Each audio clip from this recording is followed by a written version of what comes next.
Nah, lalu kita campurkan pupuknya hingga merata seperti ini. Wah, mudah bukan?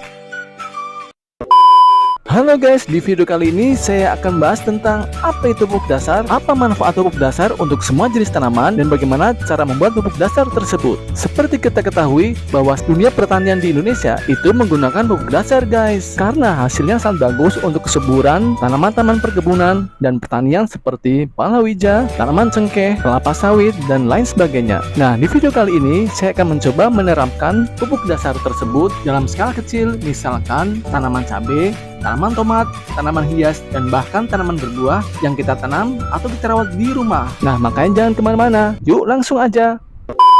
Nah, sebelumnya saya akan jelaskan dulu ya, apa itu pupuk dasar? Pupuk dasar adalah pupuk yang diberikan pada awal mulai penanaman, meliputi dari nutrisi makro dan mikro, dan pupuk dasar itu bisa berupa pupuk organik maupun anorganik. Nah, setelah pemupukan dasar biasanya akan diadakan dengan pemupukan susulan ataupun lanjutan. Tapi untuk pupuk susulan akan saya bahas di video yang lain aja ya, biar kita bisa fokus untuk tema video kali ini. Nah, cara pemupukan dasar pada tanaman yang baru kita tanam yaitu seperti ini. Pertama, persiapkan media tanam. Media tanam yang terdiri dari tanah kebun atau tanah yang berwarna hitam, lalu ada sekam bakar, dan lalu ada pupuk kandang. Pupuk kandangnya bisa dari pupuk sapi, pupuk kambing, ataupun pupuk ayam. Yang penting semuanya sudah terfermentasi dengan benar. Kalau masih bingung cara pembuatan pupuk kandang, yang mendingan beli aja ya. Banyak kok di toko tanam yang menjual dari pupuk kandang yang sudah terfermentasi dengan benar. Karena kalau kita salah dalam pembuatan pupuk kandang, yang ada tanamannya akan mati. Nah, dari ketiga bahan tersebut kita campur menjadi satu dan bisa dikategorikan dengan proses pembuatan pupuk dasar awal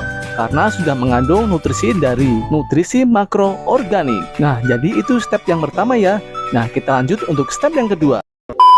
Di step awal tadi kita sudah mendapatkan dari campuran media tanam yang bagus ya. Sekarang kita lanjut yaitu step yang kedua. Kalau teman-teman di rumah ingin menanam tanaman cabai, tanaman tomat, ataupun tanaman sayuran dan tanaman hortikultura yang lainnya, teman-teman bisa mencampurkan dari kapur dolomit ke dalam media tanam yang sudah kita siapkan tadi. Manfaat kapur dolomit adalah menetralkan pH tanah yang asam menjadi netral kembali. Tapi kalau teman-teman sekedar pengen menanam tanaman hias di rumah, yang mendingan skip aja ya untuk tahap yang ini, karena selama pengalaman saya dalam merawat tanaman hias itu tidak perlu yang namanya media tanam dicampur dengan kapur dolomit. Nah, oke, kita langsung menuju step berikutnya.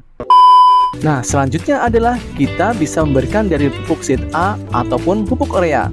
Teman-teman bisa milih ya salah satu dari kedua pupuk tersebut karena sama-sama memiliki dari unsur hara yaitu nitrogen. Nah, kita bisa memberikannya setengah sendok makan hingga 1 sendok makan tergantung dari jumlah media tanam yang kita buat. Step selanjutnya adalah pemberian pupuk NPK 1616. Mereknya boleh apa aja ya, Mutiara, Pak Tani, dan lain sebagainya. Dosisnya setengah sendok makan aja, lebih sedikit daripada pupuk urea atau pupuk ZA. Semua bahan-bahan kita aduk menjadi satu dan kemudian siap digunakan untuk semua jenis tanaman. Nah, itulah cara pembuatan pupuk dasar untuk skala rumah tangga. Nah, rencana ke depan kamu mau menanam tanaman apa nih di rumah? Tulis ya di kolom komentar dan jangan lupa subscribe dan tekan tombol loncengnya. Dadah.